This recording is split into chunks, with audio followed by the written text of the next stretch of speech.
Hi guys, welcome back and to part 2 of my Santorini vlog. If you haven't seen part 1, it is on my channel. Go give it a watch and see what we got up to, and I hope you enjoyed. For part 2, it was our last 3 full days. I didn't film the last day because we literally just sat by the pool all day, went out for dinner, come back, sat by the pool, packed and left. So I just thought I'll leave that day vlog free. The first day you will see was our boat trip. We took a coach from the hotel and went to probably about a 20-minute drive to the other side of the island, where we got on a boat. Our first stop, sorry my ears a bit, our first stop was the island of, I'm sure it's called Thera, which is a volcanic island, where you got to go all the way up to the volcano and come all the way back down again. I'm too unfit. I did not make it up to the volcano. I made it part of the way, sat down and was like, yeah, I'm done. The second part of the boat trip was the hot springs. We wasn't aware that you had to get off the boat into the sea to swim to these until we got there. Not all of us went. You'll see from the footage, I think there was me, my sister and my friend Sarah. We got off and we swam over to it. I will admit, one second, the dog wants to out. I will admit, when it said hot springs, I was expecting like steamy bubbly water. I don't know why, that's what I had in my head. It wasn't that hot. I mean, obviously compared to the sea, it was warm, but that was just it, it was just warm. I'm trying to remember the name of it, and because apparently there's something to do with like what's underneath it and like the stone and stuff like that. It's meant to be really good for like muscle and joint pain and all these kind of things, and you're not allowed to swim in it for more than 20 minutes because it can turn your skin orange. So that was literally like a quick paddle around for 5 minutes, enjoy the mineral goodness of the water, and then we swam back to the boat. We then went to a little fishing town, the last little island, because Santorini's got a couple of little islands around it, where we had our lunch. It's basically just one main strip that you can go on, but you can visit the town, but it's right up at the top of the cliff, and I did not fancy that. So we just had a little walk up and down, got back on the boat. It took us back to port, where a coach then took us to the famous Ia. It's spelled O-I-A, but it's pronounced Ia. So that's basically your town with your white houses, your blue roofs. It's famous for the sunset. It's quite a big tourist spot.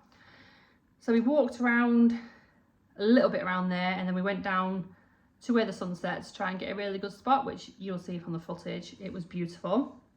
It was lovely. The coach then took us back, and I think a couple of us went out for tea. A couple of us didn't because they were more tired. They just had snacks and got themselves showered and ready for bed.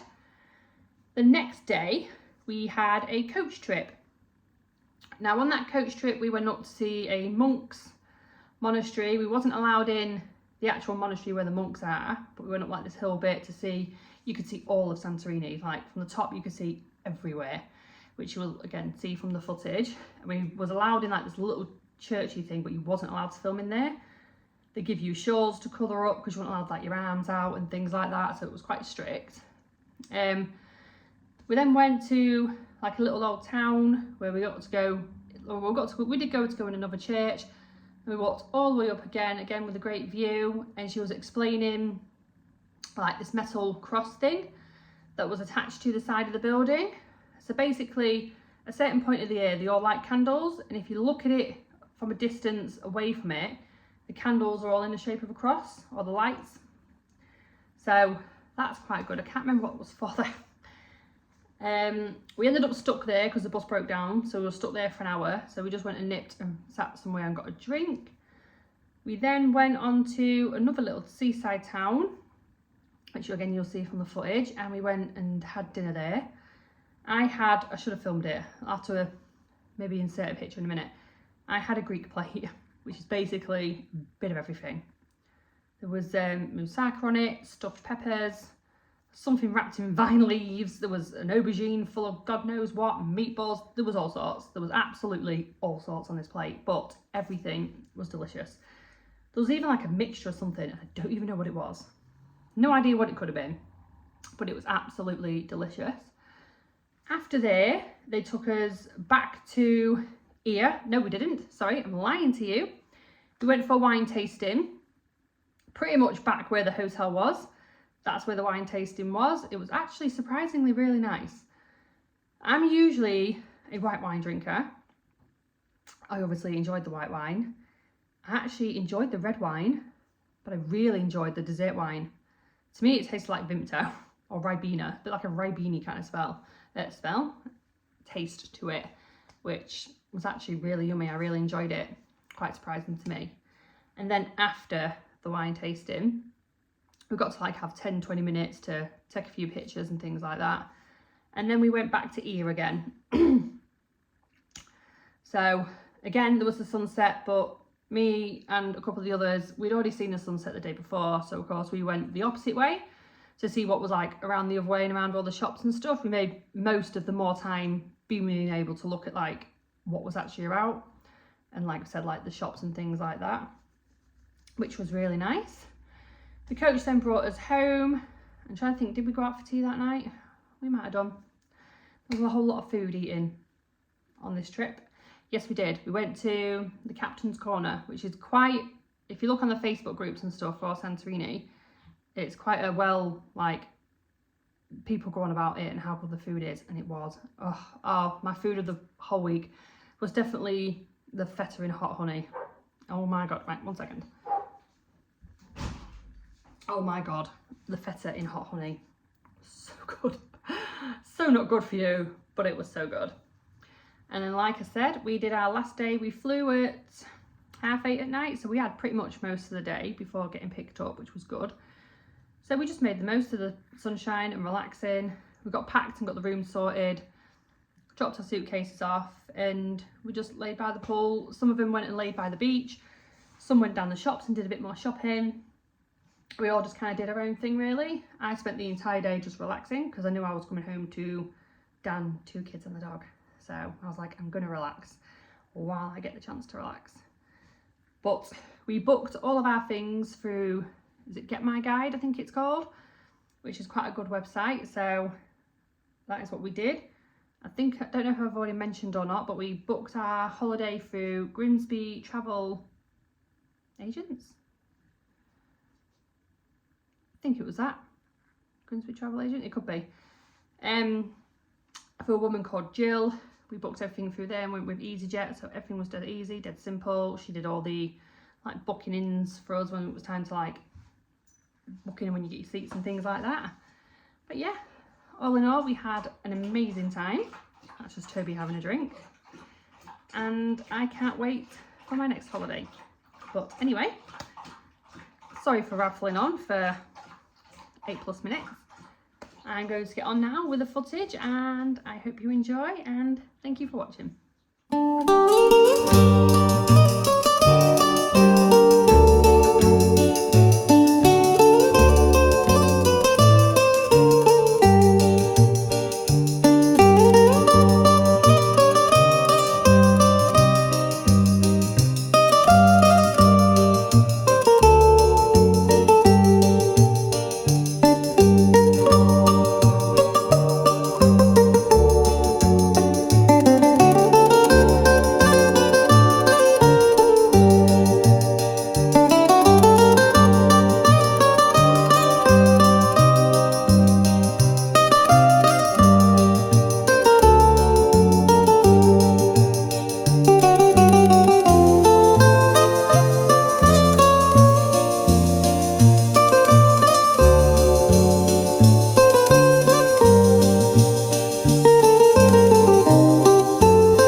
been on my mind. Sick and tired of the 9 to 5 in the city life.